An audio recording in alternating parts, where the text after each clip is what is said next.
सबको खाना मैं खिला दूंगी, बेटे आज तू चिंता मत कर, मैं सारा काम निपटा दूंगी।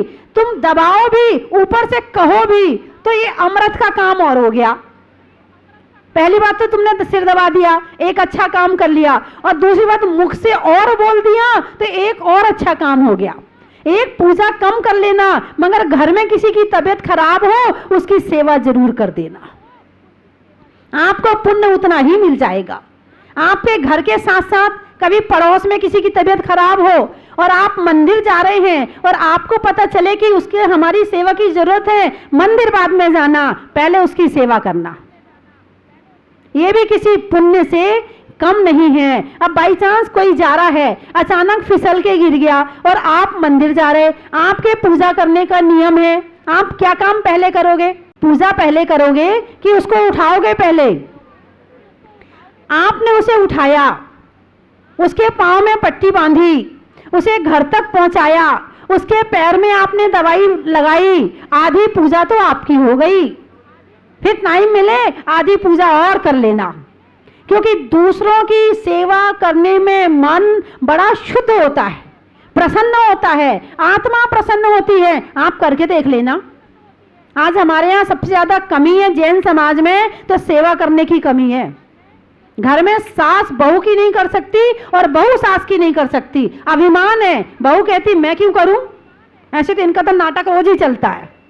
अरे इनका नाटक रोज नहीं चलता है, तुम्हें रोज पुण्य कमाने का मौका मिल रहा है, क्यों छोड़ रहे हो पुण्य कमाने का मौका? पैर में दर्द नहीं है तो भी लाओ अम्मा जी पैर दबा दूं। अरे ये हाथों में होना क्या है? इन हाथों का, इन हाथों से हम किसी के पैर नहीं दबा पाए, इन हाथों से किसी की सेवा नहीं कर पाए, तो ये हाथ मिलना नहीं मिलना बराबर है। एक जानवर है, उसके 4 पांव होते हैं, उसको हाथ नहीं मिले हैं। पता उसको हाथ क्यों नहीं मिले हैं? उसने पिछले जन्म में किसी की सेवा नहीं करी थी, उसने पिछले जन्म में पूजा नहीं करी थी, उसने पिछले जन्म में भगवान का अभिषेक नहीं किया था, उसने पिछले जन्म में हाथों से आहार दान नहीं दिया था, इसीलिए उसके हाथ जो है पांव बन गए। और यदि इस जन्म में हम नहीं करेंगे तो हमारे हाथ भी, अरे बोलो ना, जोर से बोलो ना, डर क्यों रहे हो? नहीं, बिल्कुल सही बता रही हूं। सेवा की भावना अत्यंत होनी चाहिए मन में, और जब तक दया की भावना नहीं होगी, क्षमा की भावना नहीं होगी, तब तक सेवा की भावना नहीं आ सकती है। किसी दुश्मन को भी सेवा की जरूरत पड़े तो उस समय दुश्मनी को एक तरफ उठा के रख देना, पहले उसकी सेवा कर देना। दुश्मनी हमारी बाद में है, पहले से सेवा की जरूरत है। एक मानवता, मानव, मानव, माँ के पेट में 9 महीने तक रहे हो तुम। किसके पेट में? तुम्हें मानव क्यों कहते हैं? क्योंकि तुम माँ के पेट में 9 महीने तक रहे हो, इसलिए तुम मानव कहलाते हो। और माँ के पेट में 9 महीने रहने पर तुम्हारे अंदर भावनाएं कैसी होनी चाहिए? माँ के गुण आने चाहिए। जितना माँ, आपकी माँ आपसे प्यार करती है, आपके प्रति दया भाव रखती है, आपके प्रति क्षमा भाव रखती है, ऐसे मानव के गुण सबके अंदर आ जाएं और सबके प्रति दया और क्षमा का गुण आ जाए तो तुम मानव कहलाने के अधिकारी हो। तुम्हारे अंदर ममता नहीं है तो तुम मानव कहलाने के अधिकारी कहां से हो सकते हो? भगवान महावीर तो एक फूल, पत्ती, पेड़ों से भी प्यार करते थे, घास पर नहीं चलते थे, फूल नहीं तोड़ते थे, क्योंकि उन्हें हर फूल में, हर घास में उन्हें जीव नजर आता था। सबके प्रति करुणा भाव था, सबके प्रति क्षमा भाव था, इसलिए उनके अंदर ऐसी ममता थी कि उनका जैसे एक माँ का मन अपने बच्चे के प्रति होता है, वात्सल्य होता है, प्रेम उमड़ता है, तो माँ के आंचल में दूध आ जाता है। और भगवान के तीर्थंकर के मन में, उनकी आत्मा में समस्त जीवों के प्रति करुणा भाव होता है, इसलिए उनका पूरा खून ही सफेद हो जाता है। औषध दान, सेवा करना औषध दान के बराबर है। और कभी किसी के वक्त के में काम नहीं आए तो तुम काहे के मनुष्य हो? क्या तुम्हारा जीवन है जो अपने लिए खुद खाने को जी रहा है, अपने सजने को जी रहा है, अपने शरीर की सफाई करने को जी रहा है? तो वो क्या है? केवल सफाई करने को पैदा हुए हो? केवल पेट भरने को पैदा हुए हो? सफाई कर भी ली तो कौन सी बड़ी बात है, साफ सुथरे जी भी लिया तो कौन सी बड़ी बात है। यदि सेवा में हाथ गंदे भी हो जाएं तो वो साफ हैं और उस हाथ गंदे के पीछे आपने साफ करने के लिए बचा के रखे हाथ, तो हाथ हाथ नहीं है। बंधुओं, मन बड़ा शुद्ध होता है, आत्मा पवित्र होती है, मन में दया भाव पैदा होता। पहले के समय में घरों में पशु पालते थे, पहले के समय में घर में पशु पालते थे, गाय भैंस हर घर में होती थी, तो लोगों के मन में दया भाव होता था। अरे वो धूप में खड़ा है, चलो छाया में कर दें उसको। अरे पानी का टाइम हो गया, चलो पानी पिला दें उसको। पशु बोलते नहीं है, मूक पशु होते हैं, उनके प्रति चलो उनके खाने का टाइम हो गया, उनको सानी डाल के आ जाएं। तो कम से कम घर में पशु होते थे तो पीठ पे हाथ फेरते थे, बड़ा अच्छा लगता था, पशु को भी अच्छा लगता था और जो फेरता था उसके मन में भी बड़ी वात्सल्य की भावना उमड़ती थी। अब घर में पशु पालने बंद हो गए, इसीलिए दया करुणा की भावना ही खत्म होती जा रही है। केवल अपने बच्चों के लिए दया करते हो, कोई बड़ी बात नहीं, संसार के सब बच्चों के लिए दया करो, वो बड़ी बात है। और सेवा की भावना से अपनी शक्ति के अनुसार करना। मैं ये नहीं कह रही कि आप अपना घर लुटा देना, नहीं, अपनी शक्ति के अनुसार करना, अपने शरीर के सामर्थ्य से करना। तो कम से कम मन में ये कुछ रहेगा कि रोज एक अच्छा काम जरूर करना चाहिए। इतना भी ना कर सको तो एक दवाई और बता रही हूं मैं, वो दवाई एक और दे देना, कहो तो बता दूं। एक किसी के पैर दबाओ ना दबाओ, किसी को दवाई दो ना दो, किसी के आप काम आओ ना आओ, मगर सबसे मीठी वाणी बोल लेना, ये भी किसी औषध दान से कम नहीं होगी। यदि सास अपनी बहू से मीठी वाणी में बात करती है तो वो भी औषध दान है। बहू अपनी सास से सम्मान पूर्वक बात करती है, पूरा सम्मान देती है, ये भी किसी औषध दान से कम नहीं। क्योंकि यदि सास बहू से लड़ेगी तो बहू को टेंशन होगी, टेंशन होगी तो बीमार हो जाएगी, बीमार हो गई ना। अब बीमार नहीं करना है तो क्या करना पड़ेगा? मीठी वाणी बोलनी पड़ेगी, और मीठी वाणी बोलकर, सम्मान की भाषा बोलकर उसे बीमार नहीं किया, यह भी एक औषध दान हो गया। हुआ कि नहीं हुआ? अरे बोलिए ना, आप तो बोलते ही नहीं हो।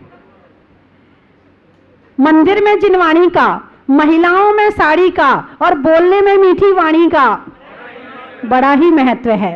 अच्छा रखने के लिए सबसे ज्यादा जरूरी है कि आपस में सम्मान की भाषा बोली जाए। ये मेरी गारंटी है कि घर की आधी बीमारियां अपने आप भाग जाएंगी। धर्म स्नेही बंधुओं,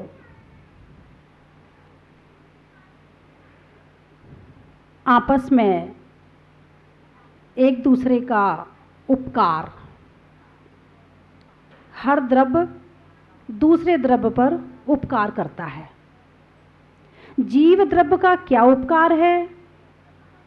तत्वार्थ सूत्र में उमा स्वामी आचार्य कहते हैं, परस्पर ग्रहो जीवानाम, परस्पर में एक दूसरे का उपकार करना, ये जीव द्रव्य का उपकार है।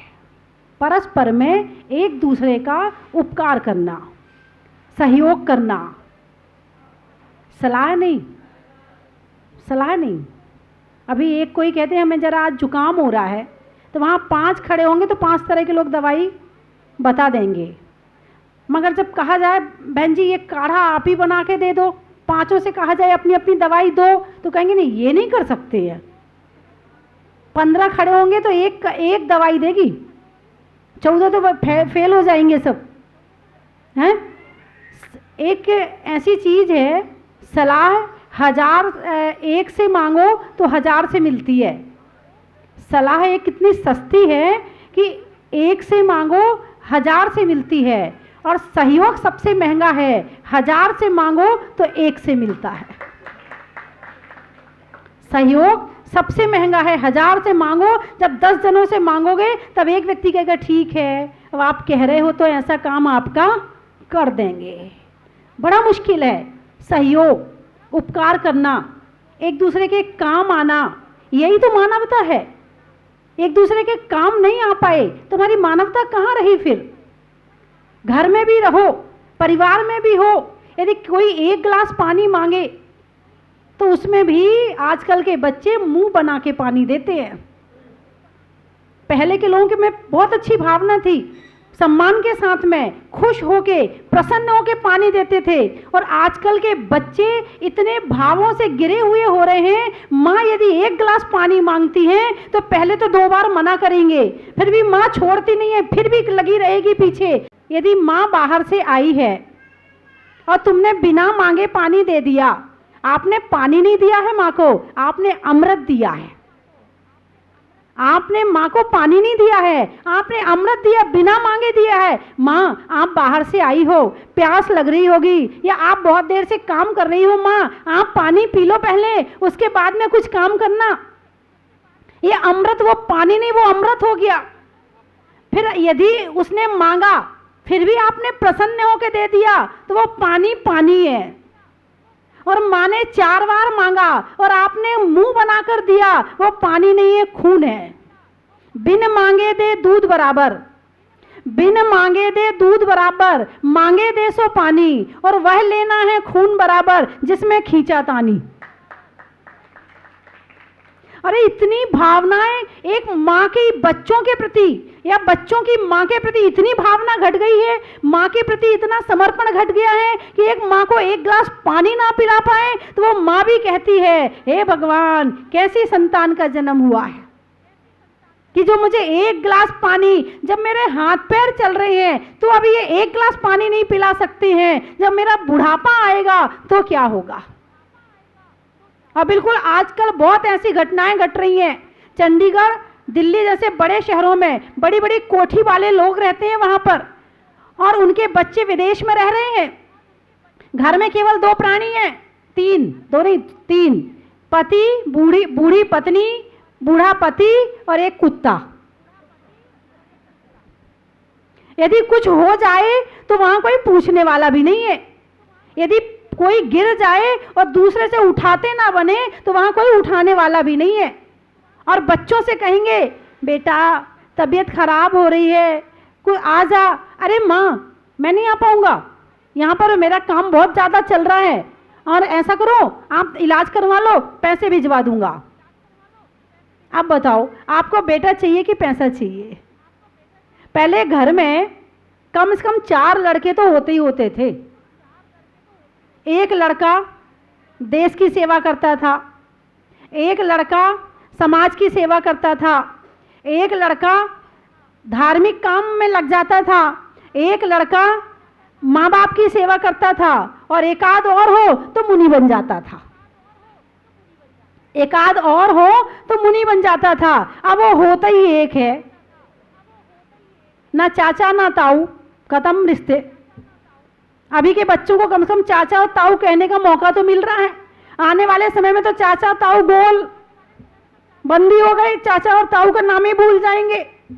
बस एक ही एक रहेंगे, एक बुआ रहेगी, मौसी का रिश्ता खत्म, मौसी भी गई।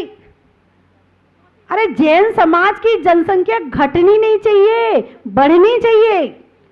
जैन समाज संस्कारित है, बुद्धिमान है, अच्छी क्वालिटी वाली है, और इसकी संख्या आज घट रही है।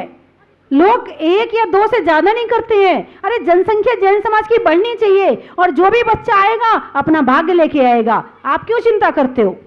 पता नहीं कौन सा पुण्यात्मा जीव आए और उसके कारण से हो सकता है तुम्हारा सुधर जाए, तुम्हारी जिंदगी सुधर जाए। अब वो होता ही एक है, सारा प्यार उस पर लुटा दिया। पहले तो 11, 12, 4, 8 होते थे। एक बड़े ने दूसरे को पाल लिया, दूसरे ने तीसरे को पाल लिया, तीसरे ने चौथे को पाल लिया, ऐसे पल जाते थे बच्चे, पता ही नहीं चलते थे। अभी एक भाई बता रहे थे आके, बोले माता जी एक बार जब मैं अपने पापा से फीस लेने गया कि अब मुझे फीस दे दो, इतने रुपए चाहिए है, तब पापा पूछते तू कौन सी क्लास में आ गया। मतलब कि घर के माता पिता को ये नहीं पता होता था कि बच्चा कौन सी क्लास में आ गया। और आजकल के माता पिता बच्चों की इतनी टेंशन करते हैं, पढ़ाई की इतनी टेंशन करते हैं कि अपनी लाइफ खराब कर लेते हैं। वो बच्चा भी टेंशन में, खुद भी टेंशन में, माँ भी टेंशन में, पूरा परिवार टेंशन में।